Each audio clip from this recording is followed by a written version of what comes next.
नमस्कार दोस्तों, जय श्री कृष्णा, हरे कृष्णा। आइए भगवद गीता के अध्ययन में आगे बढ़ते हैं। जैसा कि हम लोगों ने देख लिया था कि अध्याय 2 के तीसरे श्लोक तक हमने अध्ययन कर लिया था। अर्जुन कन्फ्यूजन की स्थिति में था, डिप्रेशन या एंजाइटी की स्थिति में था। उसकी जो इंटेलिजेंस है इमोशन के द्वारा हाईजैक कर ली गई है, तो वो सही फैसले नहीं ले पा रहा है। और तो ऐसी स्थिति में जो बड़े होते हैं पहले डांट के समझाने का प्रयत्न करते हैं, तो इसी तरह से डांट के समझाने और मोटिवेट करने का प्रयत्न किया भगवान श्री कृष्ण ने 2 श्लोक के जरिए। उन्होंने ये बोला कि क्षुद्रम हृदय दौर्बल्यम त्यक्तोत्तिष्ठ परंतप। ये क्षुद्र हृदय की क्षुद्र दौर्बलता को त्याग कर हे परंतप अर्जुन, हे शत्रुओं के दमन करता अर्जुन, उठो और युद्ध करो। क्योंकि इस समय जब आप युद्ध के मैदान में हो तो इस तरह की जो आपकी हृदय की दौर्बल्यता है या इमोशनल वीकनेस है, इसका प्रदर्शन करना आपके लिए शोभा नहीं देता है, जहाँ पे सामने शत्रु जो है आपके ऊपर अटैक करने के लिए तैयार है। तो कभी कभी लाइफ में हम लोगों की ऐसी सिचुएशन आती है कि जब हम लोग बहुत इमोशनल हो जाते हैं और उस समय पता नहीं चलता है कि हमको क्या करना है और क्या नहीं करना है। तो उस समय आपको क्या करना है कि आपको सही व्यक्ति के पास, जो आपसे श्रेष्ठ हो उसके पास, और जो आपका मेंटर हो उसको अपनी प्रॉब्लम बतानी है। जैसे कि कृष्ण जो है अर्जुन के मेंटर हैं और अर्जुन उनकी प्रॉब्लम बता रहा है। तो अर्जुन के अंदर बहुत सारे प्रश्न चल रहे हैं। जब तक उसको उसकी इमोशनल वीकनेस का सलूशन नहीं मिल जाता तब तक वो युद्ध नहीं करेगा। ये बात कृष्ण को ही पता चल गई, क्योंकि आगे वो प्रश्न कर रहा है। तो पहले वो बोलता है कि हे मधुसूदन, आप मेरे अंदर जो चल रहे प्रश्न हैं इनका आप जवाब दीजिए। तो वो प्रश्न क्या है, आइए हम देखते हैं। अर्जुन प्रश्न करता है, अर्जुन उवाच कथम भीष्म हमसांके द्रोणम च मधुसूदन इसु विप्रत्योत्स्यामि पूजार्हारिवारिसूदन। अर्जुन ने कहा, हे शत्रुहंता, हे श्री कृष्ण, कृपया करके मुझे ये बताइए कि जो व्यक्ति हमारे लिए पूजनीय है, आचार्य द्रोण और पितामह भीष्म जैसे व्यक्ति जो हमारे लिए पूजनीय हैं, मैं उनके ऊपर शस्त्र संधान कैसे करूं, उनके साथ युद्ध कैसे करूं, जिनकी हमको पूजा करनी चाहिए। पहले का हमारे देश में ये प्रचलन था कि हम बड़ों की बात तक नहीं काटते थे, और यहाँ पे उनको युद्ध करना है अर्जुन को। तो ये स्वाभाविक सा, एक अच्छा व्यक्ति अगर आप है तो आपके अंदर ये स्वाभाविक सा ये विचार आएगा कि अपने बड़ों को मारना श्रेष्ठ है या युद्ध में पार्टिसिपेट ना करना या युद्ध को छोड़ देना श्रेष्ठ है। तो ये कन्फ्यूजन की स्थिति है। और कृष्ण जानते हैं कि अगर अर्जुन युद्ध नहीं करेगा तो पांडवों की सेना में फिर मनोबल डाउन हो जाएगा और फिर पांडव इस युद्ध को जीत नहीं पाएंगे। तो इसलिए अर्जुन को तैयार करना कृष्ण के लिए बहुत जरूरी था। तो अर्जुन के प्रश्नों का उत्तर कृष्ण को देना ही है। आगे देखते हैं और क्या बोलता है अर्जुन आगे, और अपने क्वेश्चन को स्ट्रांग और अपना जो उसका पॉइंट ऑफ व्यू है उसको स्ट्रांग करने के लिए और ये बोलता है कि गुरून् हत्वा ही महानुभावान् श्रेयो भोक्तम भैक्षम अपि हे लोके हत्वार्थ कामांस्तु गुरुन्निहो भुंजे भोगान रुधिर प्रदिग्धान। अर्जुन बोलता है कि हे महापुरुष, हे ऐसे महापुरुषों को जो मेरे गुरु हैं, उन्हें मारकर जीने की अपेक्षा इस संसार में भीख मांगकर खाना अच्छा है। भले ही वह सांसारिक लाभ के इच्छुक हों, किंतु वह हैं तो गुरुजन ही। यदि उनका वध होता है तो हमारे द्वारा भोग की जाने वाली प्रत्येक वस्तु जो होगी उनके खून से सनी होगी।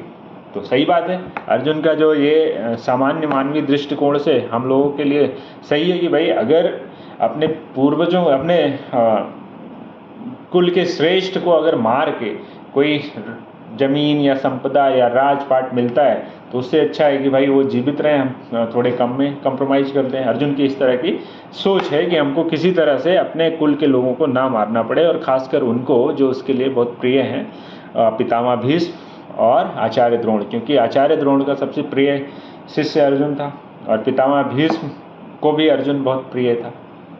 तो इस तरह की धर्म संकट की स्थिति अभी अर्जुन के लिए है। आगे और वो अपने क्वेश्चन को और स्ट्रांग करने के लिए इसके आगे और वो दलीलें पेश करता है। ये देखते हैं। न चैतद्विकतरण्यो गरियो यदा गेयम यदि वा नो जयेयु यानेव हत्वा न जिजीविषाम अस्ते अव्यवस्थिता पर मुख्य धृतराष्ट्र। हम ये भी नहीं जानते कि हमारे लिए क्या श्रेष्ठ है, उनके द्वारा उनको जीतना या उनके द्वारा जीते जाना। अर्जुन इस तरह से बोल रहा है, हमें नहीं पता।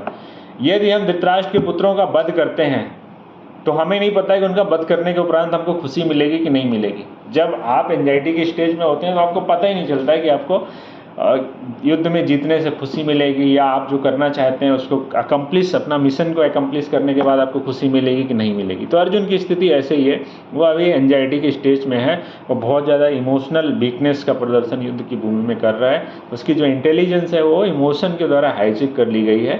तो इस वजह से वो इस तरह के बहुत सारे प्रश्न कर रहा है, बोल रहा है ये हमको नहीं पता है कि उनके द्वारा हम मारे जाना हमारे लिए श्रेष्ठ है या उनको जीतना हमारे लिए श्रेष्ठ है, या युद्ध भूमि में अगर मैं धृतराष्ट्र के पुत्रों का वध करके युद्ध जीत भी जाता हूँ तो मुझे प्रसन्नता मिलेगी नहीं मिलेगी। फिर भी वह युद्ध भूमि में हमारे सामने खड़े हैं।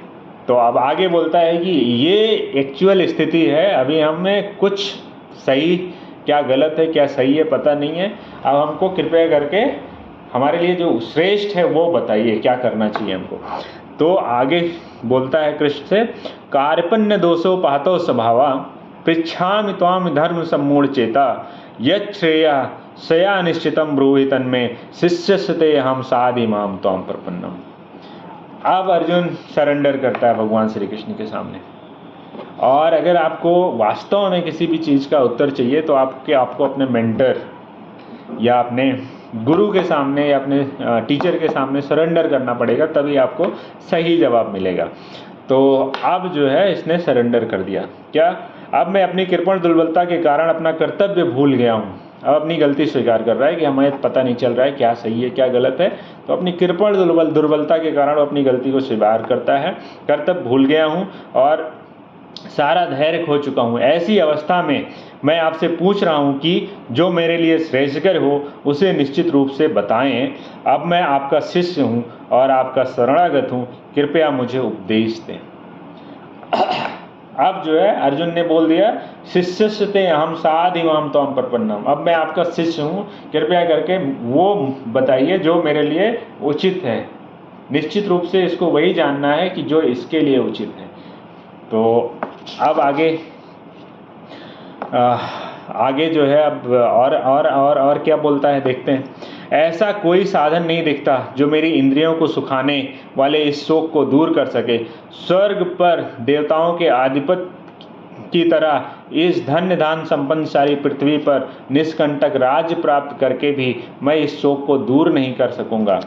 अभी अर्जुन के अंदर जो इमोशन भरे हैं कि अपने कुल के बड़ों को मारने के बाद उसको बहुत जो कल्पना कर लिया है कि उसके बाद की जो स्थिति होगी उसके बाद अगर उसको स्वर्ग भी मिल जाए या पूरी तीनों लोक का राज मिल जाए तो भी वो उसके लिए कम होगा। वो किसी न किसी तरह से बचना चाहता है अपने कुल के लोगों की हत्या करने से, इसलिए वो इस तरह के प्रश्न कृष्ण ने पूछ रहा है। आप आगे बोलते हैं, ये वो मुक्ता ऋषिकेशा ये वो मुक्त्वा ऋषिकेशम गुडाकेशः परंतपा न योत्सित गोविंदम उक्त्वा तु शृणी बहुच। संजय ने कहा, इस प्रकार कहने के बाद शत्रुओं का दमन करने वाला अर्जुन कृष्ण से बोला, हे गोविंद, अब मैं युद्ध नहीं करूंगा, और चुप हो गया। तो अपना फैसला अर्जुन ने सुना दिया कृष्ण को कि अब मैं युद्ध नहीं करूंगा, और वो चुप हो गया। तो अब ऐसी स्थिति में जब इतना कन्फ्यूजन हो किसी स्टूडेंट को या किसी को भी, तो जो उसके मेंटर हैं या टीचर हैं या गुरु हैं उनको फिर लाइटली नहीं लेना चाहिए, फिर उसको सीरियस लेना चाहिए, क्योंकि उसके कन्फ्यूजन को दूर करने से ही उसको ट्रैक पे लाया जा सकता है। बिना उसका कन्फ्यूजन या उसके क्वेश्चन का आंसर दिए आप उसको ट्रैक पे नहीं ला सकते। तो अगर आप अच्छे गुरु हैं तो आप आगे के वीडियोस में या आगे के टाइम पे हम देखेंगे श्री कृष्ण भगवान क्या जो है अर्जुन को उत्तर देते हैं। और अर्जुन अब यहाँ पे कृष्ण का शिष्य हो गया है। शिष्यस्ते अहम साधि माम त्वाम प्रपन्नम उसने बोल दिया है, और बोला है कि अब निश्चित रूप से हमारे लिए वो बताइए जो हमारे लिए श्रेष्ठ करे। तो अगर आप स्टूडेंट हैं तो और कुछ ज्ञान अर्जित करना चाहते हैं बड़ों से, तो आपको अर्जुन की तरह बनना है और अपने गुरु और के सामने आपको सरेंडर करना है और अपने मेंटर के सामने, जो आपके मार्गदर्शक हैं, उनके सामने आपको सरेंडर करना है और अपनी सारी प्रॉब्लम बिना हेजिटेशंस को उनको बताना है, जैसे कि अर्जुन जो है कृष्ण को बता रहा है। तो ये सारी लर्निंग्स है और इसके लिए भगवत गीता को सीखने के लिए मुझे नहीं लगता है कि आपको किताब होनी चाहिए और थोड़ा सा दिमाग लगाना है, और कोई ज़रूरी नहीं है कि आप किसी बाबा के पास जाएं तभी आपको इसका ज्ञान हो सकता है। इसका ज्ञान और इसके एप्लीकेशन आपको किताब को पढ़ के भी हो सकता है। तो थैंक यू वेरी मच, आप लोगों ने सुना इसको और देखा, धन्यवाद।